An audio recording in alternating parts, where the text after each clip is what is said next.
Shalom saudaraku. Shalom. Apa kabar saudara? Luar biasa. Tuhan Yesus baik. Tanggungnya, yes-yesnya. Sekali lagi, apa kabar saudara semuanya? Luar biasa. Tuhan Yesus baik. Amin. Saudara, kita adalah gerejanya Tuhan. Haleluya. Kita adalah orang-orang yang sudah Tuhan panggil dari kegelapan menuju terangnya yang ajaib. Amin. Seberapa banyak kita persiapkan hati kita. Kita bawa hati kita menyembah Tuhan. Terima kasih Tuhan. Engkau menghiasi kehidupan kami dengan begitu luar biasa Tuhan. Engkau menghiasi kehidupan kami dengan berkat-berkat yang begitu mengalir dan melimpah Tuhan. Kami ada sebagaimana kami ada, semua karena kemurahan Tuhan, karena anugerah Tuhan. Mari bersama katakan kepada Tuhan, Kau hiasi. Kau hiasi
Bersabdalah bagi kami Tuhan, kami siap mendengarkan Tuhan. Biarlah Tuhan firman-Mu ini Tuhan menjadi rema bagi kehidupan kami, supaya kami bertindak hati-hati sesuai dengan kebenaran firman. Terima kasih Tuhan, berkati jemaat Tuhan, berkati semua kami yang ada di sini, baik anak-anak, muda-mudi, orang tua. Tuhanlah yang memberkati. Biarlah Tuhan yang memberikan kami pengertian akan kebenaran firman-Mu. Terima kasih Tuhan, kami bersyukur dan siap mendengarkan firman Tuhan. Mari kita yang siap mendengarkan firman Tuhan katakan bersama, amin. Amin Bapak Ibu. Amin.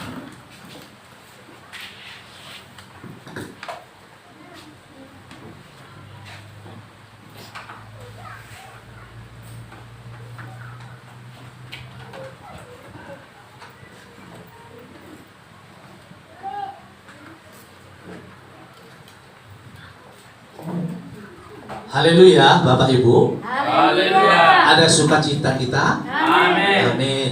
Iya, oke. Terima kasih Tuhan memberikan kita ada di sini, itu semua oleh kasih anugerah Tuhan.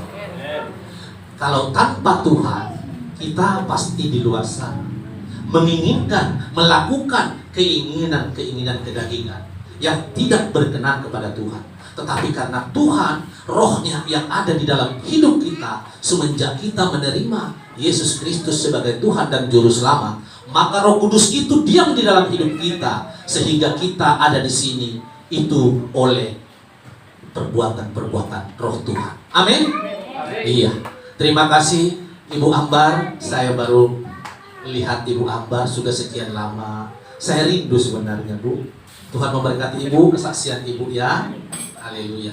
Begitu juga Yohanes, saya kemarin tidak sempat datang ke dalam resepsinya. Mohon dimaafkan saya ya. Ya Ibu ya. Iya. Tuhanlah memberkati kita semua. Oke, kita akan masuk dalam firman Tuhan, yaitu kita ambil dari Matius 3 atau Matius 11 saja ya, Matius 11. Oh, karena nggak ada di sini apa ya? Oke. Matius 11 ayat 25 sampai 30. Ada di sini 6 ayat ya.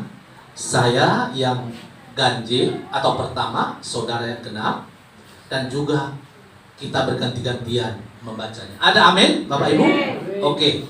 Karena berhubung kita LCD kita ada error ya. Jadi kita memakai kitab biasa saja. Kalaupun ada elektronik, ya puji Tuhan. Saya akan baca Matius 11 ayat 25. Judul perikopnya ialah Ajakan Juru Selamat. Ya, saya akan baca ya. Pada waktu itu berkatalah Yesus, Aku bersyukur kepadamu Bapa, Tuhan langit dan bumi, karena semuanya itu Engkau sembunyikan bagi orang bijak dan orang pandai, tetapi Engkau menyatakan kepada orang kecil. 1, 2, ya. Ya Bapa, segala yang berkenan kepadamu. Semua telah diserahkan kepadaku oleh Bapakku, dan tidak seorang pun mengenal anak selain Bapa, dan tidak seorang pun mengenal Bapa selain anak, dan orang yang kepadanya anak itu berkenan menyatakannya. 1, 2, ya. Berilah kepadaku semua yang berfirman dengan berkenan, aku akan memberikan segala kepadamu. Pikullah buk yang kupasang dan belajarlah kepadaku, karena aku lemah lembut dan rendah hati, dan jiwamu akan mendapat ketenangan. 1, 2, ya. Sebab buk yang kupasang itu enak dan bebanku pun ringan. Amin Bapak Ibu. Amin. Inilah Tuhan yang memberikan kepada kita apa yang kita permasalahkan. Artinya buk itu beban-beban kita.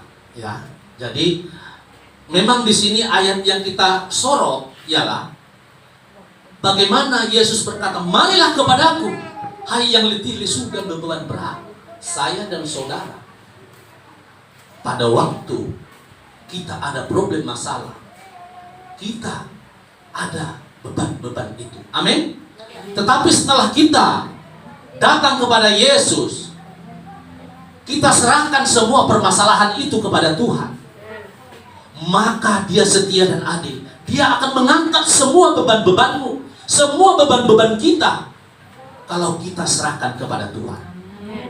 Inilah Tuhan berikan kepada kita pada hari ini, supaya kita selalu bersandar kepada Tuhan.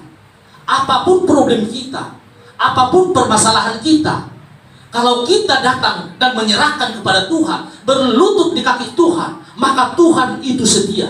Maka Dia akan melepaskan saudara dan saya dari segala problem-problem itu.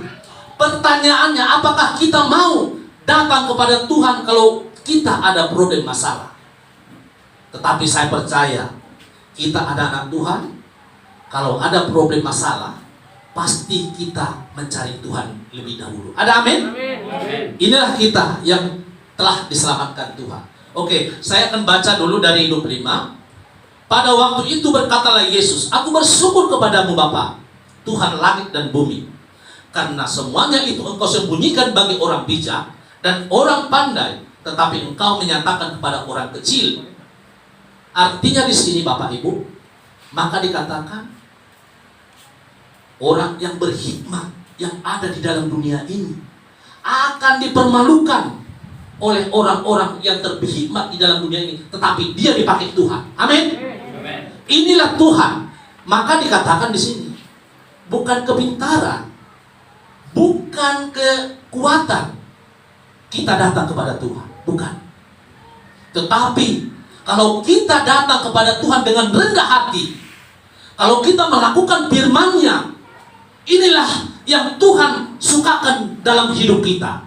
Kita memuji dan memuliakannya, kita menyembah dalam roh dan kebenaran. Inilah yang diinginkan Tuhan dalam kehidupan kita. Ada amin? Inilah Tuhan kita yang maha kuasa. Oke, kita akan ambil 1 Korintus 1.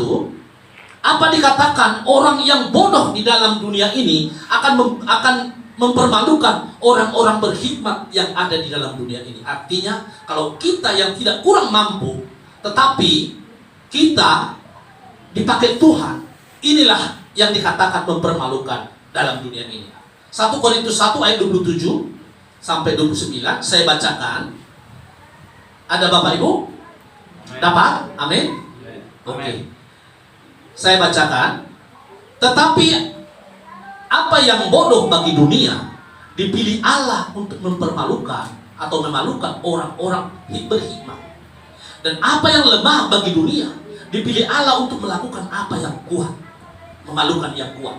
Dan apa yang tidak terpandang dari dunia atau terpandang yang hina bagi dunia, dipilih Allah bukan apa yang tidak berarti.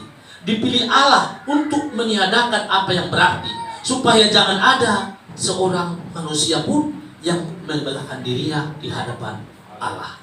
Amin.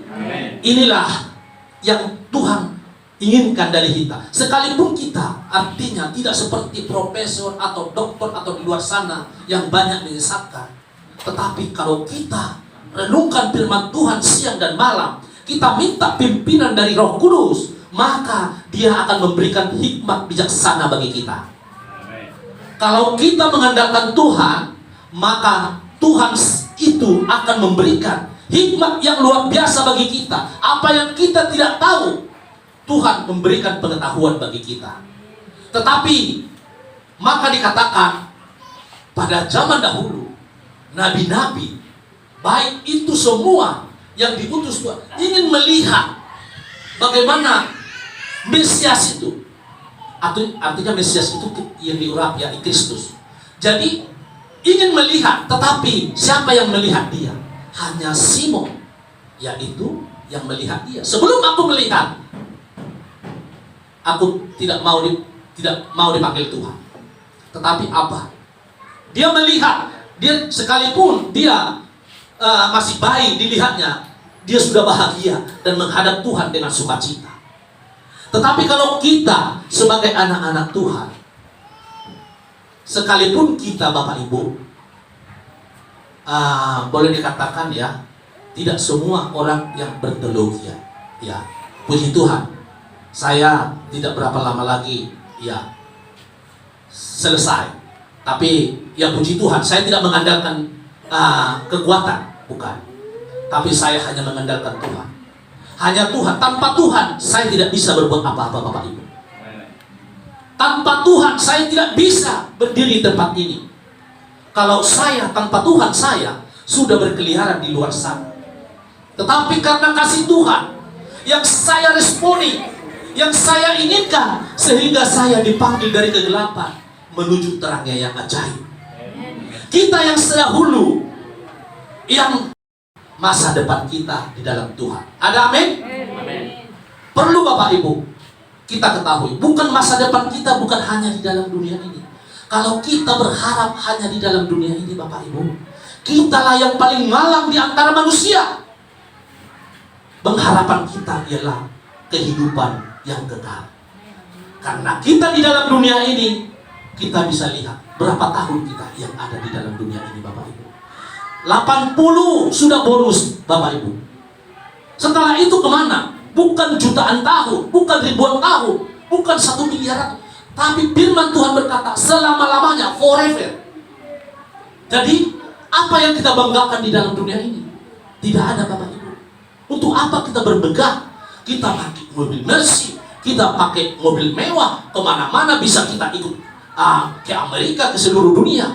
Kita bisa menjelajahi, tetapi kita jauh daripada Tuhan. Itu tidak ada gunanya, Bapak Ibu. Tetapi lebih baik kita tidak mempunyai apa-apa, hanya punya Kristus. Inilah yang jaminan kekekalan itu. Ada amin?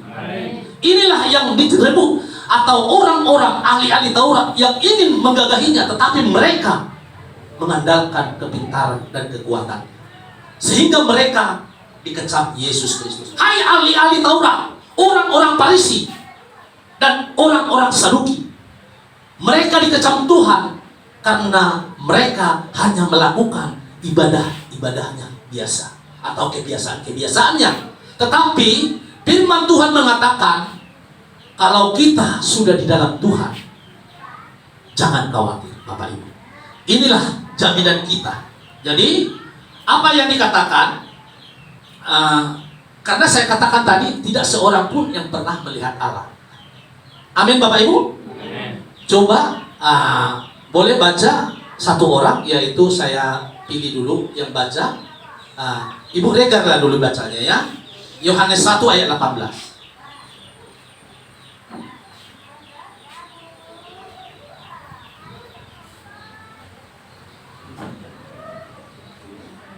Yohanes 1 ayat 18.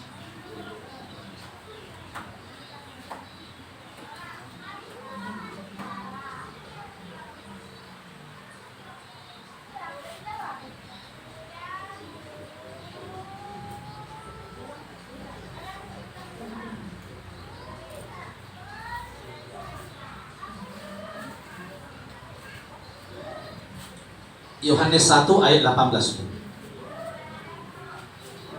Kesaksian Yohanes tentang dirinya sendiri.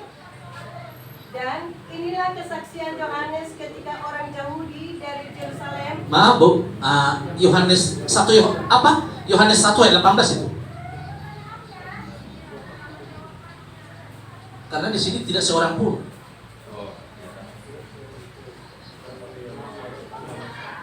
Tidak seorang pun yang pernah melihat Allah, tetapi anak tunggal Allah yang ada di pangkuan Bapa, dialah yang menyatakannya. Ada amin? Benar Bapak Ibu. Kita tidak akan pernah melihat Allah selain Allah yang berkenan kepadanya, yaitu anak. Karena kita sebagai orang-orang Kristen harus mengetahui Tuhan kita itu bukan ada 3, bukan. Tapi ada 1. Tuhan kita itu Esa. Ya. Di dalam dirinya ada firman, ada roh, yaitu firman ini telah menjadi manusia, yaitu ada, coba baca Ibu, Yohanes 1 ayat Yohanes 1 ayat 14 kalau nggak salah itu ya. Firman itu telah menjadi manusia dan diam di antara kita, dan kita telah melihat kemuliaannya, yaitu kemuliaan yang diberikan kepadanya sebagai anak tunggal Bapa, penuh kasih karunia dan kebenaran. Amin. Amin. Amin. Oke, saya sambut. Salam Pak Murhan. Tuhan memberkati. Jadi ini Bapak Ibu, kita tidak akan pernah melihat Bapa. Karena itu anak tunggal Bapa yang mengenalnya, yang mengatakannya. Kita hanya bisa melihat Yesus Kristus, yaitu gambaran Allah itu. Karena Bapak Ibu, kita perlu tahu kenapa dikatakan kita tidak pernah melihat Allah. Karena kalau kita melihat Allah, maka siapapun dia tidak akan bisa hidup. Maka Yesus Kristuslah diutus firman-Nya menjadi manusia. Karena pada Yohanes 1 ayat 1 itu, pada mulanya adalah firman. Firman itu bersama-sama dengan Allah, dan firman itu adalah Allah. Ayat 14 berkata, firman itu telah menjadi manusia, diam di antara kita. Jadi, siapa firman itu? Yaitu Yesus Kristus yang turun ke dunia pada waktu kita tahu Maria mengandung tanpa campur, atau kita sudah mengerti ya bagaimana dia dikaruniai atau dipenuhi oleh Roh Kudus, sehingga dia mengandung yang bernama anak yang diurapi, yaitu Mesias. Mesias Yesus Kristus, dialah yang telah memberikan keselamatan bagi kita. Siapapun kita, kalau tidak mengakui Yesus Kristus sebagai Tuhan dan Juru Selamat, maka kita tidak akan diselamatkan. Hanya dialah jalan satu-satunya. Maka itu, sebab itu, jangan tinggalkan Yesus Kristus, Bapak Ibu. Apapun itu, uang, jabatan, mobil mewah, apapun itu tampang lebih. Kalau saudara lihat orang, wah, cantik sekali, ganteng sekali, padahal imannya berbeda dari saudara. Sehingga gara-gara saudara melihat tampak, melihat hartanya, sehingga saudara berbelok. Yang sudah menerima keselamatan menjadi saudara pergi dari keselamatan itu. Tetapi kalau Tuhan mengatakan kepada kita, biarlah orang-orang dari segala penjuru datang kepada Tuhan Yesus. Karena memang dia adalah jalan satu-satunya. Di agama mana pun Bapak Ibu, tidak ada jalan keselamatan. Tidak ada. Jadi hanya ada di dalam Yesus. Hanya Yesus Kristuslah satu-satunya, yaitu nama yang berkuasa. Di bawah kolong langit ini tidak ada nama lain, kata selain di dalam Dia. Dia itu siapa? Yaitu Yesus Kristus. Jadi tidak ada yang kita bisa lihat selain daripada Yesus Kristus. Maka apa yang dikatakan firman Tuhan, inilah yang kita soroti. Ayat yang kita baca tadi. Apa itu dikatakan ayat 28? Marilah kepadaku yang semua yang letih lesu dan berbeban berat, aku akan memberi kelegaan kepadamu. Apa itu? Kalau kita datang kepada Tuhan, beban apapun saudara akan dilepaskan Tuhan. Beban apapun, berat apapun, permasalahan apapun saudara, Tuhan akan membebaskan saudara kalau saudara duduk diam di kaki Tuhan. Ada amin? Inilah kita orang-orang yang percaya. Pikullah kuk yang kupasang dan belajarlah kepadaku, karena aku lemah lembut dan rendah hati, dan jiwamu akan mendapat ketenangan. Maka dikatakan kalau kita ikut perintah Tuhan, maka karena Dia adalah Tuhan yang Maha Kuasa, apapun yang dikatakan tadi, marilah kepadaku, perbuatan atau apa, atau permasalahan apapun kita, kalau kita datang kepada Tuhan, Dia akan memberikan kita kelegaan, Bapak Ibu. Dia akan melepaskan kita dari segala beban kita kalau kita datang kepada Tuhan. Amin. Jadi saudara-saudaraku, kita semua yang masih hidup di dunia ini ya, mempunyai contohnya saya katakan permasalahan. Kita yang hidup, kalau orang mati baru lepas dari permasalahan. Kalau kita selagi masih di dalam dunia ini, kita mempunyai persoalan, beban dan masalah. Amin? Iya. Baik saya, baik saudara, kita semua sama. Tetap penanggungan apa yang diberitakan Tuhan itu, kita semua mempunyai satu penanggungan, yaitu dalam setiap kelemahan. Kalau kita berbeban, kalau kita bermasalah atau itu kita lemah Bapak Ibu. Lemah itu kalau kita sendiri. Tetapi kalau kita libatkan Tuhan, kita serahkan sama Tuhan, maka Tuhan yang ambil semua permasalahan kita. Sehingga Tuhan yang kita muliakan, sehingga Tuhan yang kita tinggikan, maka Dia bertahta di atas puji-pujian. Iya, pujian-pujian kita Bapak Ibu ya. Karena Tuhan itu bertahta di atas puji-pujian. Iya. Jadi maka firman Tuhan berkata, saya akan ambil. Kenapa dikatakan contohnya nanti? Saya akan. Kenapa kita dikatakan punya beban, punya masalah? Karena kita ini masih di dalam dunia penuh dengan dosa. Karena dosa adalah hukuman bagi orang-orang yang melanggar perintah Tuhan. Karena definisinya dosa itu ialah melanggar perintah-perintah Allah. Ya, bagaimana Adamnya dahulu?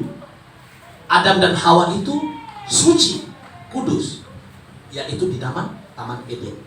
Tetapi begitu mereka melanggar perintah Tuhan, jangan engkau memakan buah yang ada di tengah taman itu.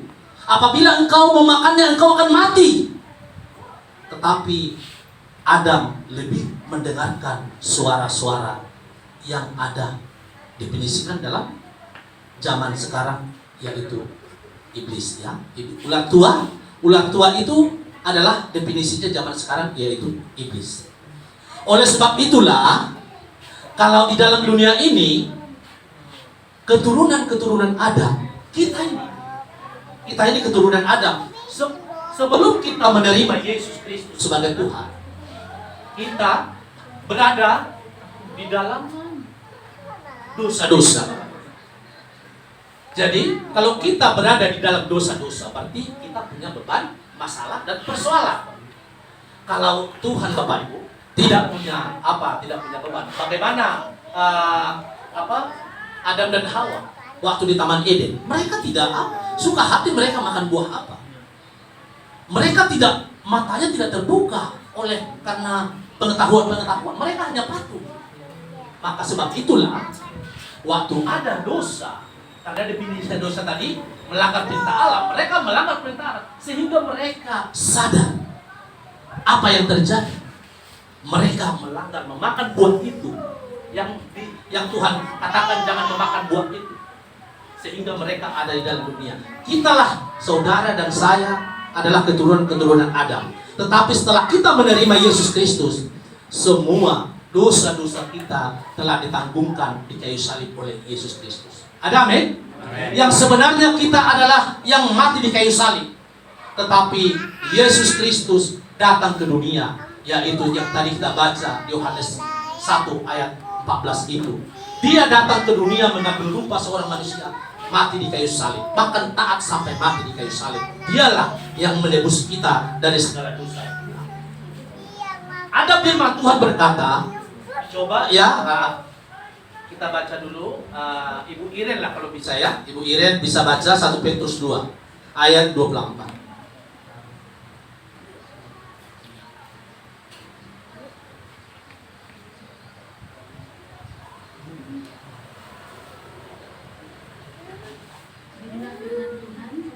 Ia sendiri telah memikul dosa kita di dalam tubuhnya di kayu salib, supaya kita yang telah mati terhadap dosa hidup untuk kebenaran.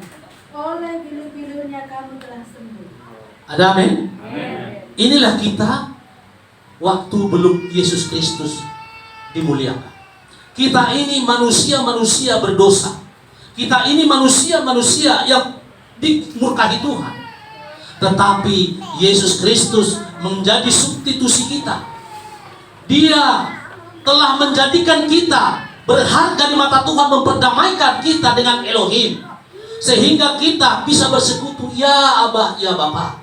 Kalau dahulu kita waktu zaman-zaman Taurat, Bapak Ibu, kita saja untuk meminta pengampunan, kita harus melalui imam-imam. Itu pun harus kita bawa korban, yaitu korban sembelihan, yaitu menurut kemampuannya, ada tekukur, ada domba, atau ada sapi, atau segala macam. Itu kita serahkan sama imam-imam.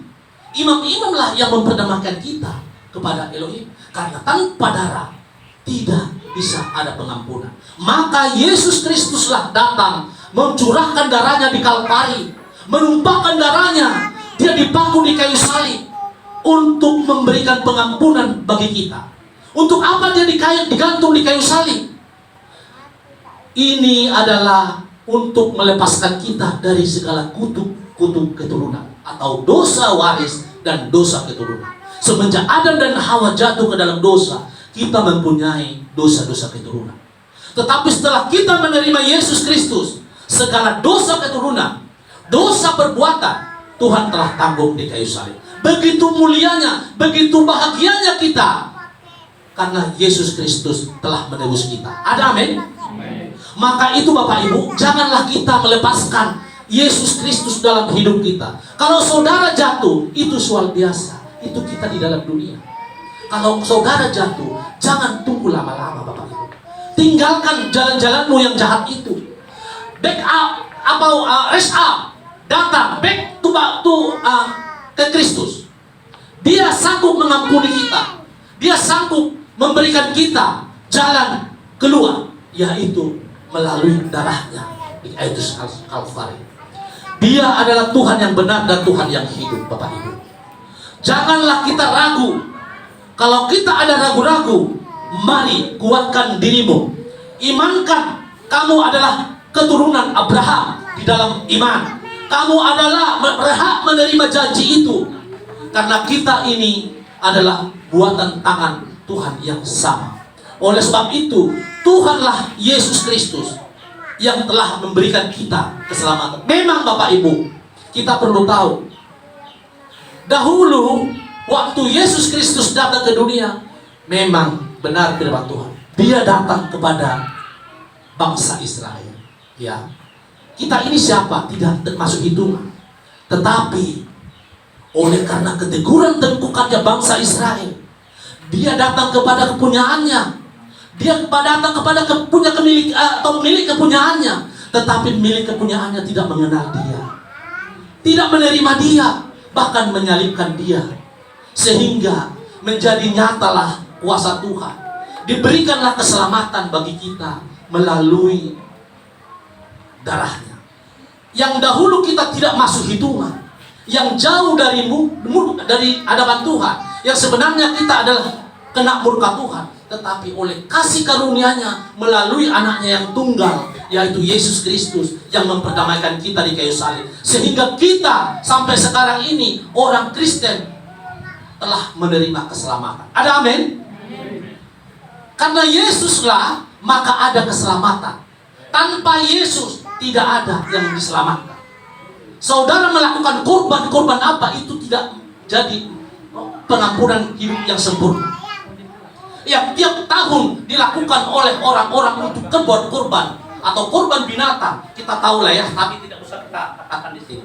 Kita tahulah siapa itu yang melakukan. Ya. Kalau kita menerima anggur, itu lambangnya darah Yesus. Bukan itu darah Yesus, bukan. Memang banyak orang persepsikan itu, kalau dia minum anggur, itu darah Yesus. Tidak. Itu lambang. Kita mengingat bagaimana kita makan tubuh Yesus dan menerima darah Yesus, yaitu 2023 tahun kurang lebih, atau 2000 tahun yang lalu. Itulah kita yang melakukan perjamuan kudus itu, bahwasanya kita percaya kepada Dia, supaya kita yang percaya di dalam Kristus boleh diselamatkan oleh Dia yang rela datang ke dunia ini untuk menyelamatkan Bapak dan Ibu. Ada amin?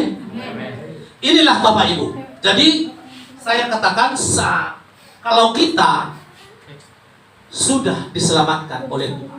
Tadi kan saya katakan Yesus Kristus sudah menyelamatkan kita, orang-orang percaya. Orang-orang yang percaya itu ialah orang-orang Kristen. Kenapa dikatakan Kristen? Pertama-tama disebut Kristen itu di Antioquia. Kenapa disebut Kristen? Karena Kristen itu adalah pengikut Kristus. Karena pengikut Kristuslah maka mereka disebut murid-murid adalah Kristen. Jadi jangan kita alergi kalau dikatakan Kristen. Memang iya, kita itu adalah Kristen, pengikut Kristus. daripada kita dikatakan orang pengikut yang lain yang tidak menyelamatkan, tetapi kita, Yesus Kristus telah menyelamatkan kita. Oleh sebab itu, kita sebagai anak-anak Tuhan, janganlah kita artinya alergi atau apapun yang dikatakan kalau kita dikatakan Kristen. Jangan. Saya Bapak Ibu, saya dulu sebelum mengenal Kristus, waktu tahun berapa itu ya, tahun 90-an, saya bergaul karena orang-orang, maaf ya, orang-orang yang tidak mengenal, orang-orang Muslim, orang Buddha, orang apa, terutama orang Muslim lah saya katakan. Apalagi ini cewek, Bang, agama-agama Bang. Apa yang saya katakan? Karena saya tahu dia apa, saya tahu dia orang seberang. Saya katakan, ya, saya kadang-kadang katakan agama dia supaya apa? Supaya dia mau mendekati saya. Kalau dia tahu Kristen saya, otomatis dia jaga jarak. Nah, padahal saya sudah suka contohnya sama seseorang, tapi karena dia tahu saya orang apa, orang seberang, sehingga dia menjaga jarak. Tetapi kalau dia dianggapnya sama-sama, maka dia mau. Jadi itulah, maka dikatakan sekarang jangan kita malu. Kalau dulu saya yang belum mengenal Tuhan, kalau sekarang dikatakan agamamu apa? Kristen. Saya tegaskan Kristen. Apa itu Kristen? Pengikut Kristus. Itulah kepercayaan saya, pengikut Kristus. Sebab kalau kita pengikut Kristus, maka Tuhan kita akan senang melihat kita. Kita mengakui Dia sebagai Tuhan. Kita mengakui Dia sebagai Elohim Bapa kita yang dekat. Oleh sebab itu, kalau kita sudah mengatakan seperti itu, maka hidup kita akan diubahkan. Maka hidup kita akan direstorasi hari lepas hari. Oleh sebab itu, jangan saudara pada saat ini merasa tidak layak. Saudara merasa minder melihat orang-orang di luar, tidak. Tetapi ingat, kita adalah biji mata Tuhan, berharga di mata Tuhan. Tanpa Tuhan, tanpa Yesus, tidak ada yang diselamatkan. Hanya Yesuslah gambaran Elohim kita, gambar Allah. Maka itu segala kepenuhan Allah berdiam di dalam hidup Yesus. Oleh sebab itu, kalau kita ada di dalam Yesus Kristus yang adalah Roh yang hidup, yang maha kuasa itu, karena kita boleh saya katakan ya, tidak membawa pengajaran di sini, tidak. Cuman kalau kita, Bapak Ibu, kita perlu tahu, kita yang telah diselamatkan oleh Tuhan, ya, apapun yang dikatakan orang di luar sana, kita tahu ya. Kita tahu orang Kristen itu dikatakan Allahnya 3. Banyak itu. Apalagi itu di YouTube. Aduh, saya kasihan lihat orang mereka kok mengatakan agama Kristen itu ada 3. Bukan. Maka saya sering menjelaskan kepada mereka, Allah Kristen itu tidak 3. Jangan salah persepsi. Karena mereka kan ada orang begini, Allah Bapa, Allah Anak, Allah Roh Kudus. Berarti 3 dong. Ini yang tidak mengerti mereka itu. Yang dikatakan itu Bapa, Putra atau Firman atau Anak dan Roh Kudus, itu Tuhan yang Esa. Tuhan kita itu satu, Esa. Bukan keberapaan Allah, tetapi Tuhan yang Esa, yang berdiam di dalamnya Firman dan Roh. Yaitu firman-Nya menjadi manusia. Setelah manusia naik ke surga, maka Roh-Nya diutus kepada kita. Aku tidak akan membiarkan engkau anak menjadi anak yatim piatu. Aku akan menurunkan Roh Kudus yang dijanjikan itu kepadamu. Maka kita adalah memperoleh sekarang keselamatan dan penguatan oleh Roh Kudus. Oleh sebab itu, ayat terakhir yang bisa saya sampaikan, kalau kita sekarang dipenuhi oleh Roh Kudus, kalau kita sekarang yang sudah dimateraikan oleh Roh Kudus, maka firman Tuhan berkata, coba dibaca Roma 14 ayat, coba mana Pak Iren? Saya rindu lihat suaranya Pak Iren. Roma 14 ayat 8, Pak. Roma 14 ayat 8. Demikianlah firman Tuhan. Sebab jika kita hidup kita hidup untuk Tuhan, dan jika kita mati untuk Tuhan. Jadi baik hidup atau mati, kita adalah milik Tuhan. Amin. Amin. Inilah kita kalau sudah dipenuhi oleh Roh Tuhan, sudah dipenuhi oleh Roh Kudus, sudah dimateraikan oleh Roh Kudus, maka hidup kita bukan hidup kita lagi, tetapi hidup yang ada di dalam hidup kita yaitu Roh Kudus. Maka itu jangan dukakan Roh Kudus. Oleh apa dia dapat duka? Perbuatan-perbuatan kita yang tidak memuliakan Tuhan. Oleh sebab itu, muliakanlah Tuhan dengan tubuhmu, muliakanlah Tuhan dengan perkataanmu, muliakanlah Tuhan dengan perbuatanmu. Maka kita layak disebut anak-anak Tuhan. Ada amin? Amin. Inilah yang bisa saya sampaikan Bapak Ibu, supaya kita tetap di dalam kebenaran firman Tuhan, mengakui Yesus Kristus sebagai Tuhan dan Juru Selamat kita. Kalau kita mengakui ini, maka kita bisa berkata, ya Abah, ya Bapa. Karena kita adalah pelaku-pelaku firman, maka kita berhak menerima janji itu. Amin. Terima kasih. Tuhan memberkati.